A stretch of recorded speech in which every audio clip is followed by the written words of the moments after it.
السلام علیکم ورحمۃ اللہ وبرکاتہ۔ عزیز طلباء طالبات، امید ہے آپ خیر و عافیت سے ہوں گے۔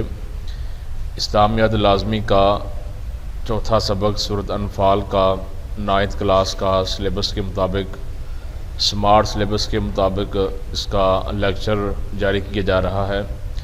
اس سے پہلے ہم سورۃ انفال کے 3 اسباق، ان کا مکمل ترجمہ اور سوالات کے مکمل حل ہم اپنے یوٹیوب چینل پر اپلوڈ کر چکے ہیں۔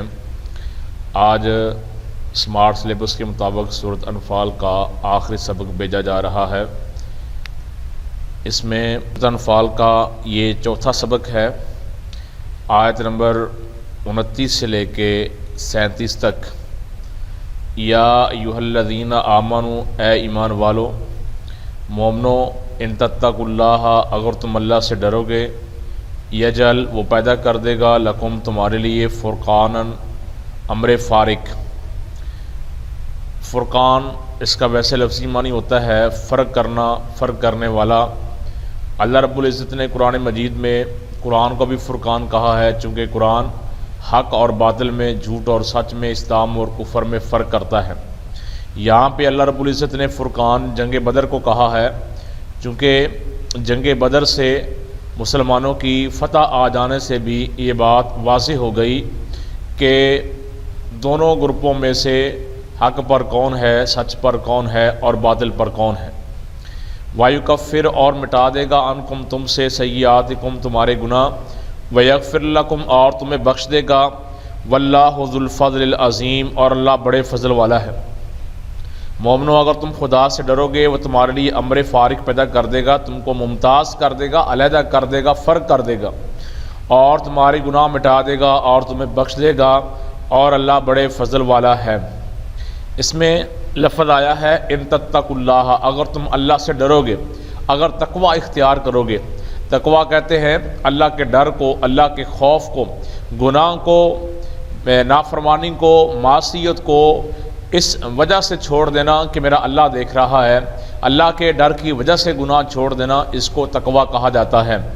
اللہ فرماتے ہیں اگر تم تقوی اختیار کرو گے تو اللہ تم کو کفار سے ممتاز کر دے گا، تمہیں ان سے الگ کر دے گا، تمہیں اللہ دنیا میں عزت دے گا، تمہارے گناہ بھی مٹا دے گا اور تمہیں بخش دے گا، اور اللہ تو بہت فضل والا ہے، بڑے فضل والا ہے۔ وائس، اور جب یمکروا، چال چل رہے تھے، بکا، تیرے خلاف، الذین کفروا، کافر لوگ، لیثبتوکا، کہ تجھ کو قید کر دیں، او یقتلوکا، یا قتل کر دیں، او یخرجوکا، یا تجھ کو نکال دیں۔ ویمکرون، ادھر وہ چال چل رہے تھے، ویمکر اللہ، ادھر اللہ تدبیر کر رہا تھا، واللہ خیر الماکرین، اور اللہ سب سے بہتر تدبیر کرنے والا ہے۔ اے محمد صلی اللہ علیہ وسلم، اس وقت کو یاد کرو جب کافر لوگ تمہارے بارے میں چال چل رہے تھے، تم کو قید کر دیں، یا جان سے مار ڈالیں، یا وطن سے نکال دیں۔ ادھر وہ چال چل رہے تھے، ادھر خدا تدبیر کر رہا تھا۔ واللہ خیر الماکرین، اور اللہ سب سے بہتر تدبیر کرنے والا ہے۔ عزیز طلباء، اس آیت میں اللہ رب العزت نے ہجرت کے واقعہ کی طرف اشارہ فرمایا ہے۔ آپ صلی اللہ علیہ وسلم کے خلاف کفار مکہ، مشرکین مکہ نے ایک اجلاس بلایا۔ اس اجلاس کے اندر شیطان ابلیس بھی انسانی شکل میں موجود تھا، کہ انہوں نے اجلاس بلایا کہ آپ صلی اللہ علیہ وسلم کی دعوت پھیلتی جا رہی ہے، اسلام مزید بڑھتا جا رہا ہے، اس کا حل سوچا جائے۔ تو کفار مکہ نے، کسی نے رائے دی کہ آپ کو ایک مکان کے اندر بند کر دینا چاہیے، قید کر دینا چاہیے۔ یہ تجویز بھی ریجیکٹ کر دی گئی۔ کسی نے کہا کیسے کرو، مکے سے نکال دو، اونٹنی کے اوپر بٹھا کے ان کو مکے سے باہر نکال دو تاکہ تمہارا کام ختم ہو جائے، پورا ہو جائے۔ ابلیس شیطان نے کہا کہ یہ رائے بھی درست نہیں، کیونکہ تمہیں معلوم نہیں کہ صحابہ کو آپ وسلم سے کتنی محبت ہے۔ یہ جہاں بھی جائیں گے تبلیغ کریں گے، واعظ کریں گے، لوگ اکٹھے ہو جائیں گے اور ایک بڑا لشکر اکٹھا کر کے تم پہ حملہ آور ہو جائے گا، تمہاری سرداری چودراہٹ ساری ختم ہو جائے گی۔ تو آخر مشورہ کیا گیا کہ ان کو قتل کر دیا جائے، جان سے مار دی جائے، ان کو شہید کر دیا جائے۔ تو اللہ کہتے ہیں ادھر وہ آپ کو شہید کرنے کی چالیں چل رہے تھے، آپ کو ختم کرنے کی تدبیریں بنا رہے تھے، اور ادھر اللہ آپ کو بچانے کی تدبیر کر رہا تھا، اور کفار جتنی مرضی تدبیریں کر لیں، چالیں چل لیں، پروپیگنڈے کر لیں، سازشیں کر لیں، اللہ فرماتے ہیں واللہ خیر الماکرین، اللہ سب سے بہتر تدبیر کرنے والا ہے۔ ان کی چالیں کمزور ہو جائیں گی، اللہ کی تدبیر سب پہ کامیاب ہوگی۔ ان کی تدبیر، ان کی چال یہ ہے کہ ہم نے پیغمبر صلی اللہ علیہ وسلم کو شہید کر دینا ہے، جبکہ اللہ کا منصوبہ یہ ہے کہ ہم نے بچا کے ان کو مدینہ پہنچا دینا ہے۔ وَإِذَا تُتْلَىٰ، اور جب پڑھی جاتی ہیں علیہم ان پر آیات، ہماری آیات، قالوا کہتے ہیں قَدْ سَمِعْنَا، تحقیق ہم نے سن لیا ہے، لَوْ نَشَاءُ اگر ہم چاہیں، لَقُلْنَا ہم بھی کہہ دیں، مِثْلَ هَذَا اس جیسا، ان ہاذا نہیں ہے یہ الا مگر اساطیر الاولین، پہلے لوگوں کی قصے کہانیاں۔ اور جب ان کو ہماری آیتیں پڑھ کر سنائی جاتی ہیں تو کہتے ہیں یہ کلام ہم نے سن لیا ہے، اگر ہم چاہیں تو اس طرح کلام ہم بھی کہہ دیں، اور یہ ہے ہی کیا صرف اگلے لوگوں کی حق کہتے ہیں۔ نبی کریم صلی اللہ علیہ وسلم جب کفار مکہ کو قرآن پڑھ کے سنایا کرتے تھے تو کہا کرتے تھے یہ کون سا مشکل ہے، اس جیسی آیات تو ہم بھی بنا سکتے ہیں، اس جیسا قرآن تو ہم بھی بنا سکتے ہیں، اور یہ پہلے لوگوں کی قصے کہانیاں واقعات ہیں۔ آپ صلی اللہ علیہ وسلم کسی کے پاس بیٹھ کے پہلی قوموں کے واقعات کو سن لیتے ہیں اور اسی کو ہمارے سامنے عربی میں بیان کر دیتے ہیں، یہ اللہ کا کلام نہیں ہے۔ تو اللہ رب العالمین نے پھر ان کو قرآن مجید کے اندر بہت سارے مقامات پہ چیلنج دیا، اگر تمہیں شک ہے کہ یہ قرآن اللہ کی طرف سے نہیں ہے، یہ آیات اللہ کی طرف سے نہیں ہے، تو اللہ رب العالمین نے کہا فَأْتُوا بِسُورَةٍ مِّن مِّثْلِهِ وَادْعُوا شُهَدَاءَكُم مِّن دُونِ اللَّهِ إِن كُنتُمْ صَادِقِينَ، اس جیسی صرف ایک صورت بنا کے لے آؤ۔ اور کہا فَإِن لَّمْ تَفْعَلُوا وَلَن تَفْعَلُوا، اگر تم آج قرآن مجید کا مقابلہ نہ کر سکے، اس جیسی آیات نہ بنا کے لا سکے، تو یاد رکھو قیامت تک کے لیے تم سب کٹھے ہو جاؤ، عربی سمجھنے والے سارے ماہر کٹھے ہو جاؤ۔ اللہ رب العالمین نے فرمایا اس جیسی صورت تو کیا، قرآن مجید جیسی ایک آیت بنا کے لانا تمہارے بس کی بات نہیں ہے۔ وَإِذْ قَالُوا، اور جب انہوں نے کہا اللہم اے اللہ، ان اگر حاضہ ہے یہ ہوا وہ الحق کا سچ ہے، من عندک تیری طرف سے، فَأَمْطِرْ برسا علینا ہم پر، حجارتن پتھر، من السماء آسمان سے، آویتنا یا لے ہمارے پاس، بے عذاب علیم دکھ دینے والا عذاب۔ اور جب انہوں نے کہا اے خدا اگر یہ قرآن تیری طرف سے برحق ہے، ہم پر آسمان سے پتھر برسا یا کوئی اور تکلیف دینے والا عذاب بھیج۔ اس آیت میں مشرکین مکہ جب میدان بدر کی طرف نکلے ہیں جنگ بدر کے لیے، تو یہ بڑے بڑے ان کے سردار بیت اللہ کے اندر جا کے اللہ سے دعا کرتے ہیں، بد دعا کرتے ہیں، اللہ اگر یہ قرآن سچا ہے، نبی سچا ہے، تیری طرف سے برحق ہے، تو ہم پر آسمان سے پتھر برسا دیے جائیں یا کوئی اور تکلیف دینے والا عذاب بھیجا جائے۔ اب سوال یہ ہے کہ قرآن سچا ہے، اللہ کے نبی سچے رسول ہیں، تو دعا اپنے لیے کر رہے ہیں، بد دعا مانگ رہے ہیں، عذاب مانگ رہے ہیں، تو ان کے اوپر پتھر کیوں نہیں برسائے گئے؟ تو اس کا جواب اللہ رب العالمین نے اگلی آیت کے اندر دیا ہے۔ وَمَا كَانَ اللَّهُ، اور نہیں ہے اللہ تعالیٰ، لِيُعَذِّبَهُمْ کہ ان کو عذاب دے، وَأَنْتَ فِيهِمْ اور آپ ان میں موجود ہوں۔ وَمَا كَانَ اللَّهُ اور نہیں ہے اللہ تعالیٰ، مُعَذِّبَهُمْ کہ ان کو عذاب دے، وَهُمْ يَسْتَغْفِرُونَ اور وہ بخشش مانگیں۔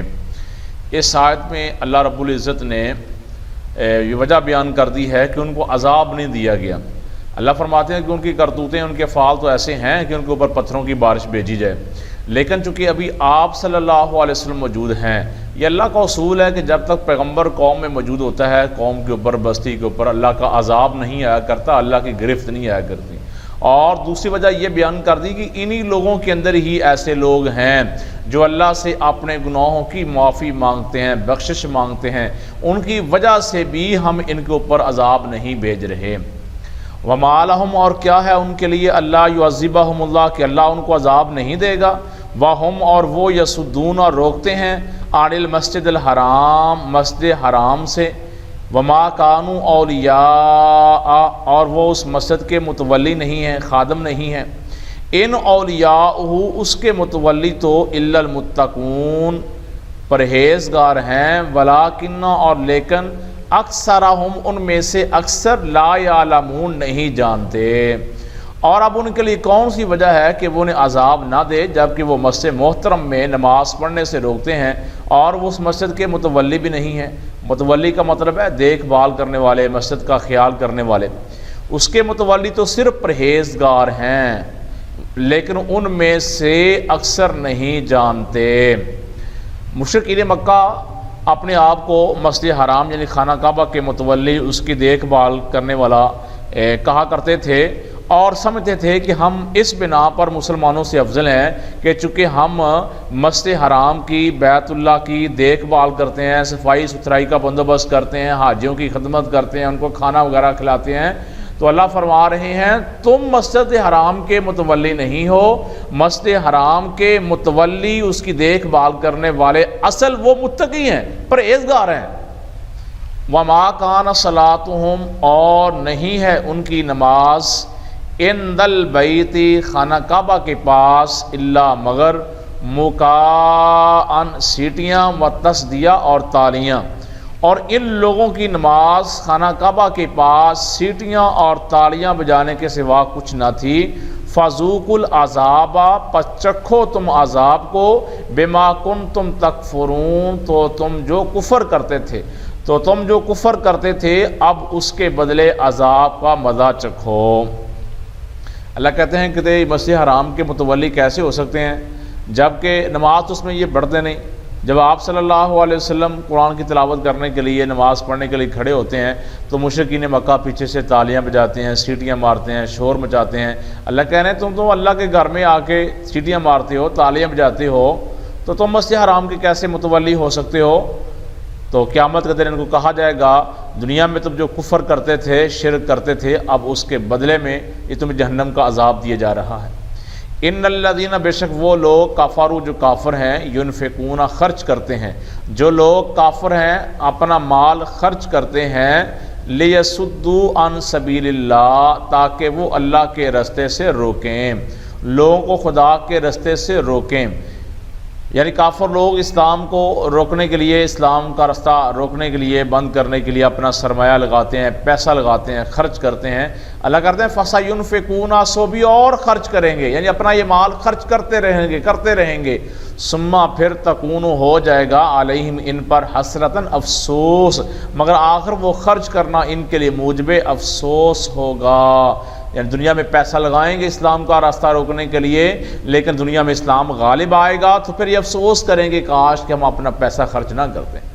ثم یغلبون، اور وہ مغلوب ہو جائیں گے، کمزور ہو جائیں گے، بے بس ہو جائیں گے۔ والذین، اور وہ لوگ، کفروا جو کافر ہیں، الی جہنم، جہنم کی طرف، یحشرون، ہانکے جائیں گے، اکٹھے کیے جائیں گے، اور کافر لوگ دوزخ کی طرف ہانکے جائیں گے۔ لیمیز اللہ، تاکہ اللہ الگ کر دے، الخبیث، ناپاک کو، من الطیب، پاک سے، تاکہ اللہ ناپاک کو پاک سے الگ کر دے، ویجعل، اور ڈال دے، الخبیث، ناپاک کو، بعضہ علی بعض، ایک کو دوسرے پر، فیرکم، ڈھیر بنا دے، جمع کر دے ان کو، جمیعاً سب کو، فیجعلہ فی جہنم، پھر ان کو دوزخ میں ڈال دے۔ اولئک ھم الخاسرون، یہی لوگ خسارہ پانے والے ہیں۔ اور ناپاک کو ایک دوسرے پر رکھ کر ایک ڈھیر بنا دے، پھر اس کو دوزخ میں ڈال دے، یہی لوگ خسارہ پانے والے ہیں، نقصان اٹھانے والے ہیں۔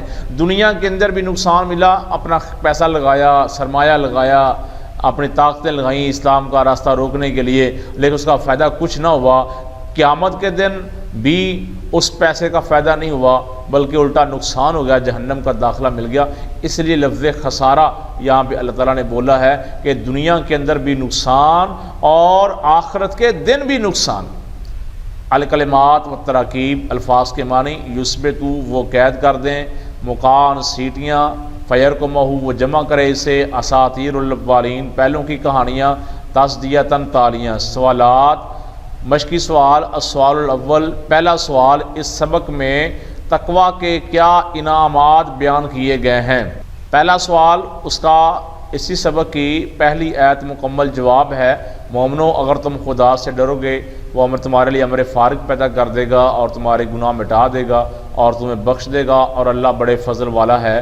یہ پہلے سوال کا جواب ہے۔ دوسرا سوال ہے،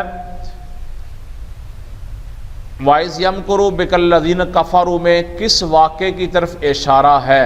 تو اس کا جواب ہے، عزیز طلبہ آگے اس کا جواب لکھ لیں، اس واقعے میں ہجرت مدینہ کی طرف اشارہ کیا گیا ہے، جو کہ 13 نبوی کو ہی تھی۔ یعنی اس آیت میں اللہ رب العزت نے ہجرت کے واقعہ کی طرف اشارہ کیا ہے کہ جب آپ صلی اللہ علیہ وسلم نے مکہ کو الوداع کہا اور آپ صلی اللہ علیہ وسلم مدینہ تشریف لے کے آئے، اس سارے سفر کو، اس سارے واقعے کو اس آیت میں اللہ نے بیان کیا ہے اور اس کو ہجرت کا واقعہ کہا جاتا ہے۔ اس کے بعد ہے تیسرا سوال، کفار کے مطالبے کے باوجود ان پر اللہ کا عذاب کیوں نہیں آیا تھا؟ یہ پیچھے ہم بیان کر چکے ہیں اسی سبق کی آیت نمبر 32 میں کہ اللہ رب العالمین نے ان کے اوپر عذاب کیوں نہیں بھیجا تھا۔ آیت نمبر 33، وَمَا كَانَ اللَّهُ لِيُعَذِّبَهُمْ وَأَنْتَ فِيهِمْ وَمَا كَانَ اللَّهُ مُعَذِّبَهُمْ وَهُمْ يَسْتَغْفِرُونَ، اور اللہ ایسا نہ تھا کہ جب تک تم ان میں تھے انہیں عذاب دیتا، اور نہ ایسا تھا کہ وہ بخشش مانگیں اور انہیں عذاب دے۔ یہ تیسرے سوال کا جواب ہے۔ چوتھا سوال ہے، اس سوال میں عربی عبارات ہیں، یہ اچھی طرح یاد کی جائیں، اس میں سے ہی بعض اوقات بورڈ کے اندر آیت دے دی جاتی ہے۔ وَمَا كَانَ اللَّهُ لِيُعَذِّبَهُمْ وَأَنْتَ فِيهِمْ، اور اللہ ایسا نہیں کہ ان کو عذاب دے اور آپ ان میں موجود ہوں، اور نہ اللہ ایسا ہے کہ وہ بخشش مانگے اور انہیں عذاب دے۔ بے شک وہ لوگ جو کافر ہیں اپنا مال خرچ کرتے ہیں کہ لوگوں کو اللہ کے راستے سے روکیں، پس وہ اور خرچ کریں گے مگر آخر خرچ کرنا ان کے لیے موجب افسوس ہوگا اور وہ مغلوب ہو جائیں گے۔ عزیز طلبہ، یہ سمارٹ سلیبس کے مطابق یہ سورۃ انفال کا آخری سبق ہے۔ اس کے بعد انشاءاللہ مزید ہم لیکچر بھیجیں گے۔ فی الحال یہ سمارٹ سلیبس جو بھیجا گیا ہے اس کے مطابق سورۃ انفال کا یہ چوتھا سبق تھا۔ اس سبق میں یہ والی جو آیت ہے وَمَا كَانَ صَلَاتُهُمْ عِندَ الْبَيْتِ إِلَّا مُقَامًا وَتَصْدِيًّا، یہ بورڈ کے لحاظ سے بڑی مشہور ترین آیت ہے۔ اسی طرح ایک آیت اوپر آئی تھی وَإِذْ يَمْكُرُ بِكَ الَّذِينَ كَفَرُوا لِيُثْبِتُوكَ أَوْ يَقْتُلُوكَ، اس کا ترجمہ بھی اچھی طرح یاد کیے جائے، بورڈ میں اس آیت کا ترجمہ بھی بہت مشہور ہے۔ اگر آپ کو ہماری یہ کاوش پسند آئے، ہماری ویڈیو کو لائک کریں، ہمارے چینل کو سبسکرائب کریں، اور اپنے دوست احباب کو بھی ہمارے چینل کی طرف دعوت دیں۔ اگر سبق کے حوالے سے کوئی سوال ہو، جو چیز سمجھ نہ آئی ہو، تو ویڈیو کے نیچے کمنٹ کے اندر اپنا سوال پوچھیں، انشاءاللہ آئندہ ویڈیو کے اندر آپ کے سوال کا جواب بھی دیا جائے گا۔ السلام علیکم ورحمۃ اللہ وبرکاتہ۔